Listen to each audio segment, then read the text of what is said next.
Ukraine की राजधानी Kyiv में इस वक्त ज़ेलेंस्की बैठक कर रहे हैं और इस बैठक में उनके नए रक्षा मंत्री रुस्तम के साथ साथ सेना के कई टॉप कमांडर्स भी हिस्सा ले रहे हैं। काउंटर अटैक के लगातार फेल होने और रूस के ताजा हमलों के बाद ज़ेलेंस्की बहुत ज्यादा तनाव में है। अब पुतिन ने ऐसा हमला किया है जिसके बारे में कहा दरअसल जा रहा है कि रूस ने यूक्रेन को भूखा मारने का अब कठोर फैसला यहां कर ही लिया है।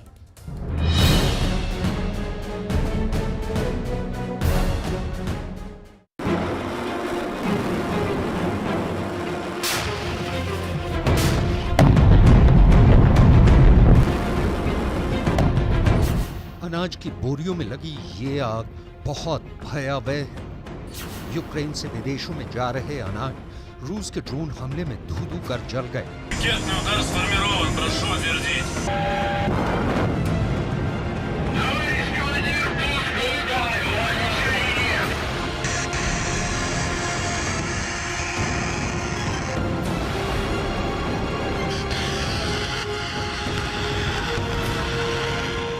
जबरदस्त अटैक हुआ है रूस की ओर से।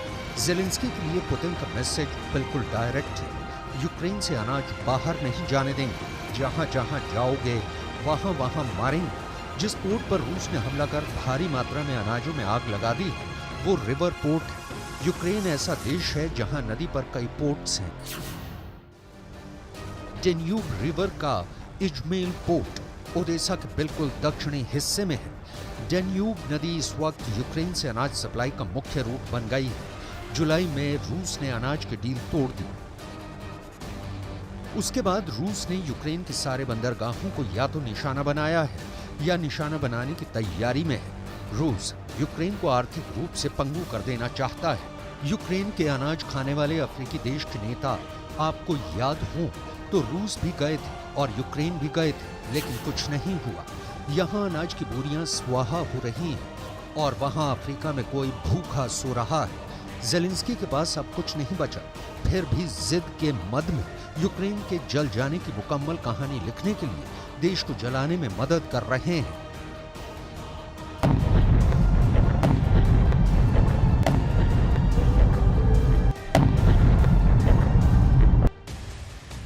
यूक्रेन की वायुसेना ने टेलीग्राम पोस्ट में कहा कि रूस के बलों ने रविवार भोर में डेन्यूब नदी क्षेत्र में जोरदार हमले किए।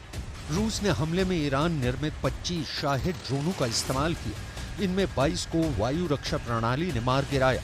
यूक्रेन के राष्ट्रपति व्लादिमीर ज़ेलेंस्की के चीफ ऑफ स्टाफ एंड्रियो येर्माक ने इसे दुनिया में भूख और अनाज संकट पैदा करने वाला कदम करार दिया है। जिस काउंटर अटैक यानी ज़ेलेंस्की की जवाबी कार्रवाई की करतल ध्वनि से नेटो ने गुणगान किया वो औंधे मुंह गिरा हुआ है।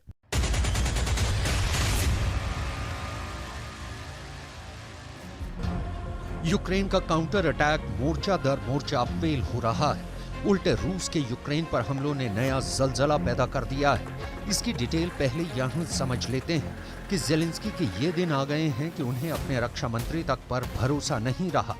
ज़ेलेंस्की ने यूक्रेन के रक्षा मंत्री को उसके पद से हटा दिया है, लेकिन पुराने रक्षा मंत्री की जगह जिसने पदभार संभाला है उस रुस्तम की डिटेल आगे दिखाएंगे। अभी यूक्रेन के रक्षा मंत्री की विदाई का ABCD समझ लीजिए। ज़ेलेंस्की ने अपने रक्षा मंत्री ओलेक्सी रेज़निकोव को हटा दिया है। ओलेक्सी रेज़निकोव जंग शुरू होने के 3 महीने पहले नवंबर 2021 में ही यूक्रेन के रक्षा मंत्री बने थे। ज़ेलेंस्की ने इसकी घोषणा टेलीग्राम अकाउंट पर की थी।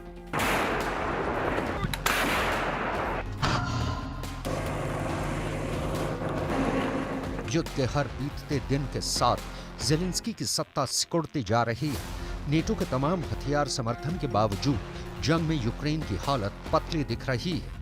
एक नहीं, इसके कई उदाहरण सामने आ रहे हैं। इजमेल पोर्ट पर ब्लास्ट की तस्वीरें भी आपने देखी। अब आप रूस के यूक्रेन पर किए सबसे ताजा हमले की तस्वीरें देखिए। ये तस्वीरें बताती हैं कि अमेरिका वाली पैट्रियट एयर डिफेंस सिस्टम भी रूस को नहीं रोक पा रहा है।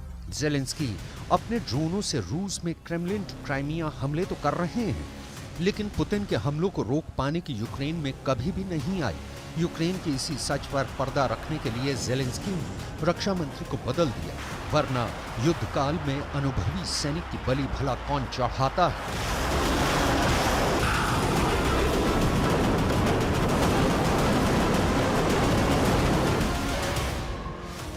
ओलेक्सी रेज़निकोव यूक्रेन के डिप्टी प्राइम मिनिस्टर रह चुके हैं और सोवियत यूनियन के दौरान 1984 से 1986 तक सार्जेंट के पद पर सेना में सेवा दे चुके हैं। रेज़निकोव 2014 से राजनीति में हैं और उन्होंने कीव के डिप्टी मेयर के तौर पर अपना राजनीतिक करियर शुरू किया था।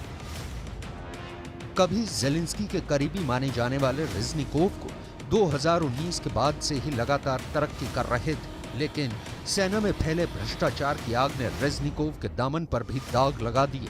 यूक्रेन के राष्ट्रपति ज़ेलेंस्की ने पुराने रक्षा मंत्री की बर्खास्तगी और नए नियुक्त रक्षा मंत्री को लेकर क्या कहा, सुनिए। रेज़निकोव ने जंग के 550 दिनों तक मंत्रालय को संभाला है।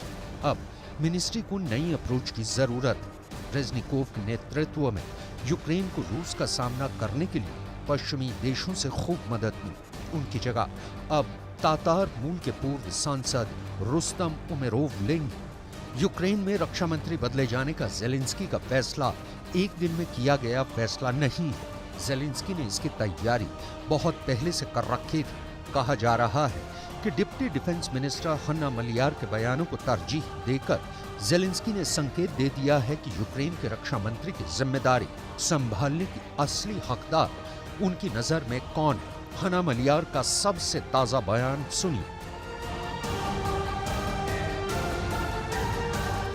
Минулого тижня Збройні сили України знищили більше 3 тисяч, майже 4 тисячі ворожих бійців. Це і вбиті, і поранені, і взяті в полон. Також знищено майже 500 одиниць озброєння та військової техніки росіян, і серед них це і танки. हन्ना मलियार यूक्रेन की सियासत की उभरती सितारा है। हन्ना की आवाज और उनके तेवर को पूरे यूक्रेन में पसंद किया जाता है। हन्ना ने जब से यूक्रेन के उप रक्षा मंत्री का पद संभाला है, चर्चा में रही है, लेकिन ज़ेलेंस्की के दरबार में हन्ना को अभी भी कई चुनौतियों से गुजरना पड़ेगा। अभी तो रेज़निकोव को रक्षा मंत्री पद से हटाकर ज़ेलेंस्की ने रुस्तम उमेरोव को नया रक्षा मंत्री नियुक्त किया है। 41 साल के उमेरोव यूक्रेन में विपक्षी पार्टी होलोस के नेता हैं। रूस के साथ युद्ध बंदियों, आम लोगों और बच्चों की अदला बदली करवाने में शामिल रह चुके हैं। रूस के कब्जे वाले यूक्रेन के इलाकों से लोगों को निकलवाने में भी अहम भूमिका निभाई।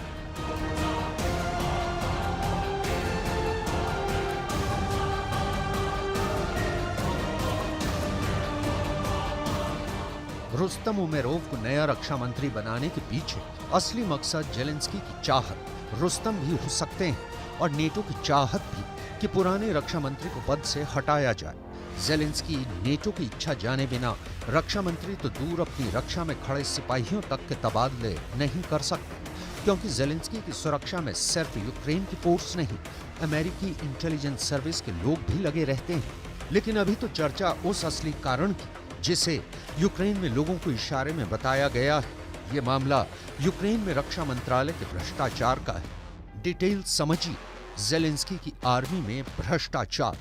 पहला उदाहरण, 24 जनवरी को यूक्रेन के डिप्टी डिफेंस मिनिस्टर याचेस्लाव शापोवालोव को भ्रष्टाचार से जुड़े एक स्कैंडल में फंसने के बाद इस्तीफा देना पड़ा था। न्यूयॉर्क टाइम्स की रिपोर्ट के मुताबिक इसी स्कैंडल के चलते ओलेक्सी रेज़निकोव पर आरोप लगने लगे थे। हालांकि ओलेक्सी पर सीधे तौर पर भ्रष्टाचार का कोई आरोप नहीं है। माना जा रहा है कि जंग के बीच रक्षा मंत्रालय में हुए स्कैंडल से दुनिया भर में यूक्रेन की छवि बिगड़ी है। दूसरा उदाहरण, अगस्त में एक स्कैंडल का खुलासा हुआ। इसमें दावा किया गया कि यूक्रेन के सैनिकों को मिलने वाली मिलिट्री जैकेटों को 3 गुना ज्यादा दाम पर खरीदा गया। वहीं सर्दियों की जैकेटों के बजाय सैनिकों के लिए हल्की गर्मी की जैकेटें खरीदी गईं। जैकेट सप्लाई करने वाले सप्लायर के दस्तावेजों में इनका दाम $29 प्रति जैकेट है, जबकि डिफेंस मिनिस्ट्री ने इन्हें $86 प्रति जैकेट की दर से खरीदा दिखाया गया है। युद्ध के दिनों में यूक्रेन के पास जो कुछ है, जो रूस से लड़ सकता है, वो सेना ही है। देश की अर्थव्यवस्था में जो भी खर्च निकालना है, वो सेना के लिए निकालना है। हथियार खरीदने से लेकर सेना की वर्दी खरीदने तक युद्ध काल में ये बहुत चुनौतीपूर्ण काम होता है। सेना के लिए जो खर्च हो, उसमें कमीशन खोरी या भ्रष्टाचार ना हो। लेकिन ज़ेलेंस्की की सेना इस आरोप से खुद को बचा नहीं पाई।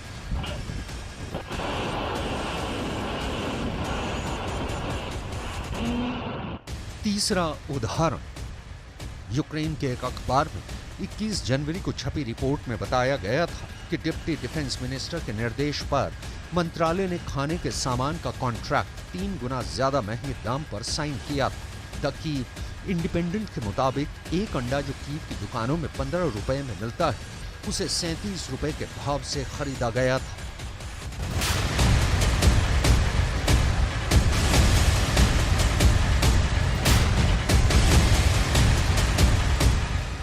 अमेरिका और नेटो देशों से मिल रहे अरबों डॉलर की सहायता के बीच यूक्रेन में हो रहे खुलेआम भ्रष्टाचार की चर्चा जोरों पर है। भ्रष्टाचार के आरोप में डिप्टी डिफेंस मिनिस्टर पहले ही इस्तीफा दे चुके हैं। ज़ेलेंस्की ने रक्षा सामानों की खरीद के मामले में हेराफेरी को लेकर रक्षा मंत्रालय के कई सीनियर लेवल के अधिकारियों को बर्खास्त भी किया है। ज़ेलेंस्की के हाथ से युद्ध का मोर्चा और घरेलू मैदान का मोर्चा दोनों निकलते जा रहे हैं। F-16 और नेटो की ताकतों पर गुमान कर ज़ेलेंस्की युद्ध के फैसले की आखिरी तारीख और बहुत दिनों तक नहीं बढ़ा सकते। इस सूरत में क्या रूस यूक्रेन महायुद्ध का फैसला बस आने ही वाला है?